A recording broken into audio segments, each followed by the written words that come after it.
ठीक है। तो इस वीडियो में फाइनली भाई ये मेमोरी एलोकेशन वाली चीज को हम कोड में देखेंगे। पिछली वीडियो में मैंने पूरा थ्योरी में तुम्हें समझाया क्या चीज कैसे करनी है, क्यों करनी है, क्या है वगैरह वगैरह। तुम्हें उसमें ना इतना अच्छे समझ नहीं आओगे भाई, तब तक देखो एक ना वो होती है, कुछ चीजें ऐसी होती है प्रैक्टिकली करके ना ज्यादा अच्छे समझ आती है ना।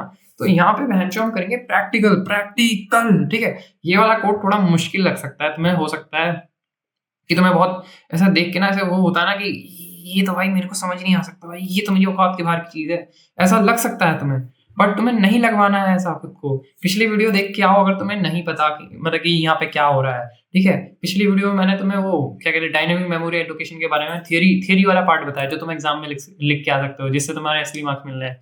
ये कोड तो तुम्हारे उन लोगों के लिए है ना जिन लोगों को मार्क्स से ज्यादा भी थोड़ा सीखना है। ठीक है, तो ये बहुत मुश्किल लग सकता है तुम्हें। ठीक है, ये वाला पार्ट ठीक है, मुझे भी लगा था। ठीक है, हैश इंक्लूड सबसे पहले लिखा stdio.h। देखो अभी दिखाओ, गांड फड़ाने वाली बात बताऊं क्या है। देखो यहाँ पे एक और हैश इंक्लूड हो गया, ये तब तक किया ही नहीं हमने, है ना। मैं चूतिया हूं, मैंने ना तुम ये मत सोचो मैंने मैट.h वाली वीडियोस बचा के क्यों रखी अब तक, उनके ऊपर क्यों नहीं बनाई, उन्हें एंड के लिए बचा के रखना। आसान वीडियोस है वो। ठीक है, पहले मुश्किल रास्ता पहले चला जाता है, फिर आसान रास्ते पे चलेंगे हम। ठीक है, अब देखो stdlib.h। अब ये क्या है देखो, अगर तुम्हें ना पता हो, क्योंकि मैंने अब तक बताया ही नहीं यार, वैसे मैंने नोटिस नहीं किया, मैंने तो तुम्हें बताया नहीं।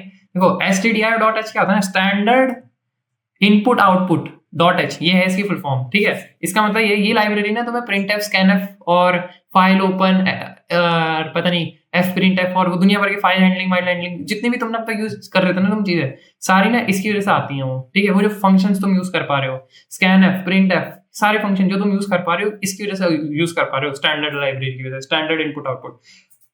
अब ये इंक्लूड हैश इंक्लूड stdlib.h क्या है, ये है स्टैंडर्ड लाइब्रेरी डॉट एच। इसके अंदर तुम्हें कैलॉक मैलॉक और रीएलोकेट, ये जो तुम्हें यूज करने को अभी इस वीडियो में यूज करना है ना, वो सारे तुम्हारे इस वीडियो में जो भी यूज होने हैं वो इस वाली लाइब्रेरी से आते हैं, इसलिए हमने इसे इंक्लूड किया है इस वीडियो में। ठीक है, अब सबसे पहले कहते हैं इंट मेन। ठीक है, अपना वो ये तो भाई hash include stdio.h, hash include stdlib.h, these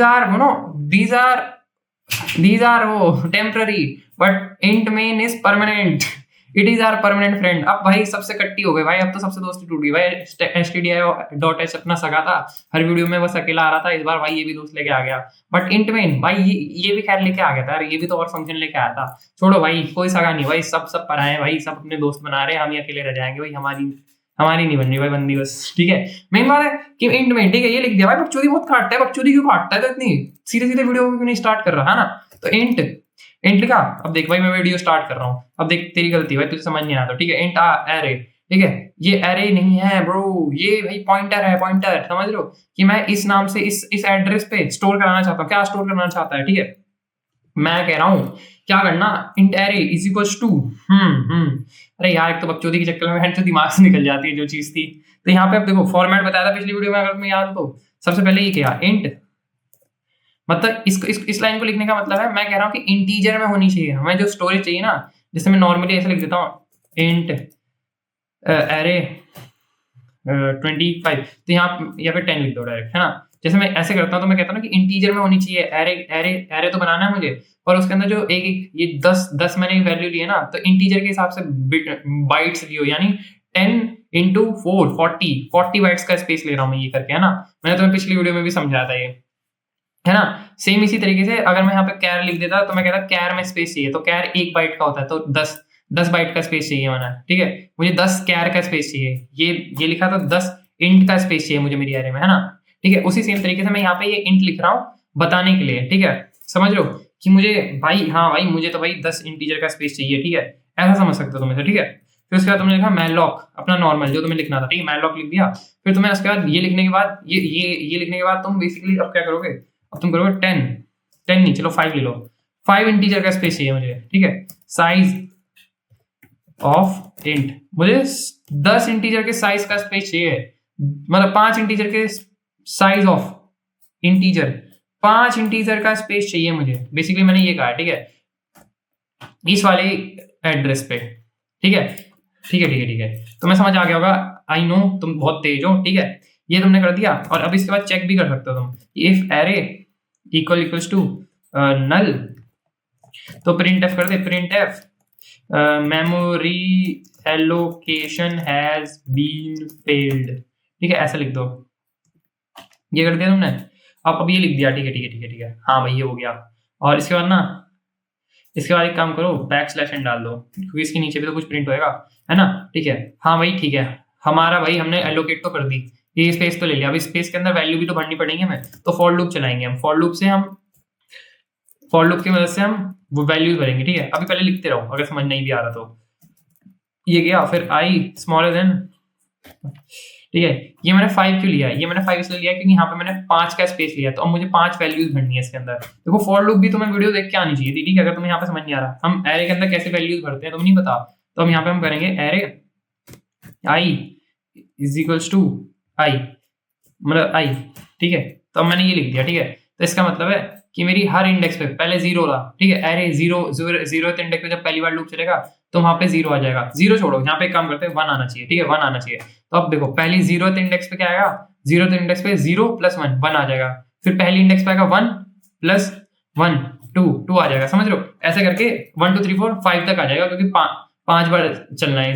0 से शुरू होता है तो 5 तक, 5 से 1 कम है यानी 4, तो 0 1 2 3 4 4 मैंने 5 बार चल रहा है यार, ठीक है, समझ लो ना तुम। मेरे हिसाब से मुझे इतनी बेसिक चीजें तुम्हें हर वीडियो में नहीं बतानी चाहिए, वीडियो की लेंथ बढ़ा देता है फालतू में, बट छोड़ो भाई, अभी बता दिया मैंने, ठीक है। इसके बाद स्पेस दे दो थोड़ा सा, जिससे तुम्हारा स्पेसिंग बनी रहे, %d के बाद, और फिर यहाँ पे लिख दो एरे i, ठीक है। क्योंकि अभी तुमने जितनी भी चीजें इसके अंदर भरी हैं वो सारी तुम प्रिंट कराना चाहते हो, है ना।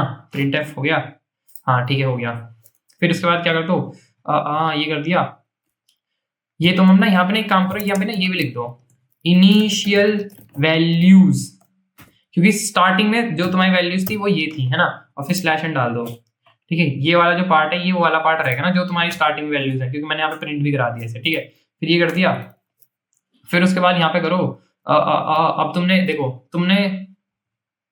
तुमने एलोकेट कर दिए हैं, हाँ ठीक है, सब सही है, ठीक है। तुमने प्रिंट भी करा दिया एक बार, मेमोरी एलोकेट करा दी, प्रिंट भी करा दिया। फिर अब तुम मान लो तुम्हें रीएलोकेट करना पड़ गया, मतलब तुम्हें अब ना किसी वजह से अब तुम्हें ना स्पेस बढ़ाना है। मान लो अब पहले तो तुम्हें लग रहा था 5 इंटीजर के साइज वाली स्पेस में हो जाएगा तुम्हारा काम, बट अभी तुम्हें रियलाइज हो रहा है कि नहीं भाई ये तो बहुत कम है, ठीक है। तो ये बहुत कम है, तो अब तुम चाहते हो कि 10 का हो जाए स्पेस, ठीक है, बढ़ाना है। तो अब तुम रीएलोकेट करोगे मेमोरी, ठीक है। कैसे करोगे, फिर से सेम तरीके से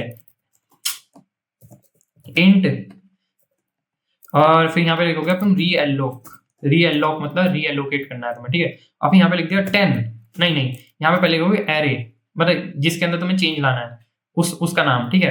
एरे के अंदर मुझे चेंज लाना है, मैंने जो स्पेस यहाँ पे लिया था इसके अंदर मुझे चेंज लाना है, ठीक है। इसके अंदर रीएलोकेट करना है मुझे, कॉमा।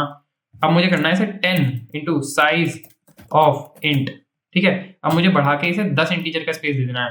हाँ भाई ठीक है समझ गया, ठीक है, समझिए ना, हाँ भाई ठीक है।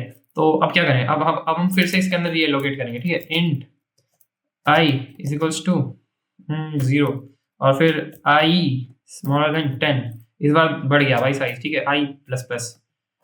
और फिर क्या करोगे, यहाँ पे करोगे एर, वही सेम चीज जो वहां पे करिए ना, i इज इक्वल्स टू, फिर से वही कर दो, एक काम करो i +1, या फिर रुको i+1 करोगे ना तो तुम्हें अंतर नहीं दिखेगा, ठीक है। तो अंतर भी देखना है हमें, तो देखना है कि पिछली और दूसरी वाले में क्या अंतर है। तो i+1 × 2 कर दो, यानी जो भी वैल्यूज आएंगी इसमें 2 से मल्टीप्लाई हो जाएंगी। देखो पहली वाले में 1 आएगा और फिर 1 × 2 2 हो जाएगा, ठीक है, समझ रहे हो ना, ऐसा हो जाएगा। फिर दूसरी वाले में मान लो 2 आएगा, 2 × 2 4 हो जाएगा, ऐसा हो जाएगा। अब मेरे को ये वैल्यूज प्रिंट भी करानी है, तो मैं कह दूंगा %d, एरे और gi, ठीक है। ये ले हो गया भाई ये प्रिंट। यहाँ पे हम कर देते हैं पहले लिखने के लिए प्रिंट एफ री वैल्यूज आफ्टर रीएलोकेशन, ठीक है, \n। और देखो इसके बाद ना एकदम से चिपक के ही आ जाएगा वैल्यूज आफ्टर रीएलोकेशन, है ना, क्योंकि यहाँ पे हमने \n नहीं डाला है। तो ना हम ना एक बार ना ऐसे भी लिख सकते हैं प्रिंट एफ और सिर्फ \n, ये प्रिंट करा लोगे तो इस वाली यहाँ पे जो 1 से लेकर 5 तक आएंगे ना वैल्यूज, उसके बाद भी ना एक लाइन छूट के ये वाली लाइन लिखी आएगी, ठीक है, समझ रहे हो। एक चीज समझो, ठीक है ठीक है। तो मैंने ये तो बता दिया भाई। अब मेरी भाई रीएलोकेट भी हो गई है मेमोरी, ठीक है। अब क्या कराना है मुझे, अब मुझे कराना फ्री, क्योंकि मैंने तुम्हें पिछली वीडियो में बताया था इसमें तुम्हें जो मेमोरी फ्री करानी है वो भी खुद से ही करानी पड़ेगी, क्योंकि ये खुद इसमें सब कुछ तुम्हारा मैनुअल है, क्योंकि हीप के थ्रू कर रहे हो तुम सब कुछ, ठीक है। इसलिए इसे डायनामिक मेमोरी एलोकेशन भी कहते हैं, ठीक है। तो एक और आप एक तो प्रिंट एफ कर दो \n, जिससे एक चीज लिखी आनी चाहिए अच्छे से। समझ रहे हो? हाँ, तो फ्री क्या करना है, फ्री स्पेस कर दो, ये एरे, ये जो हमने इसमें भरा हुआ है कचरा, इसे भाई खाली कर दो। अब हमें इसमें से निकालनी है अपनी वो वैल्यू जो हमने कचरा भर दिया, ठीक है। अब इसके बाद प्रिंटफ करा दो, द मेमोरी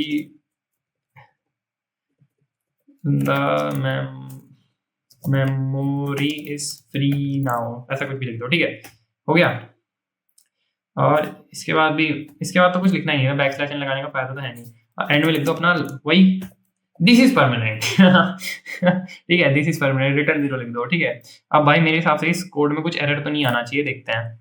हाँ देखो आ गया, देखो इनिशियल वैल्यूज 1 2 3 4 5, पहले हमने मैलॉक के थ्रू 1 से लेके 5 तक ये वैल्यूज इसमें प्रिंट करा, फिर हमें भयंकर फ्यूचर में रीएलोकेट करना पड़ गया, वैल्यूज आफ्टर रीएलोकेशन। तो 1 2 3 4 5 6 7 8 9 10, ये 10 वैल्यूज है इसके अंदर, है ना। 10 वैल्यूज हमने इसके अंदर रीएलोकेशन के बाद भर दी रैंडम, कुछ फर्क नहीं पड़ता, क्योंकि एक इंटीजर है ना, तो एक इंटीजर 4 ही बाइट का स्पेस लेगा, ठीक है, समझ रहे हो। चाहे तुम्हारा यहाँ पे 20 लिखा हो, चाहे यहाँ पे 2 लिखा हो, समझ रहे हो, लेगा वो 4 बाइट का स्पेस। ये हो गया, ठीक है। हाँ, तो फिर उसके बाद ये लिखा गया था मेमोरी फ्री नाउ, ठीक है। तो मेरे हिसाब से इस कोड में तुम्हें, मतलब मुझे लगता है तुम्हें समझ आया होगा इसमें क्या हुआ है। सबसे पहले हमने मेमोरी एलोकेट करी मैलॉक के थ्रू, फिर हमने रीएलोकेट किया, ठीक है।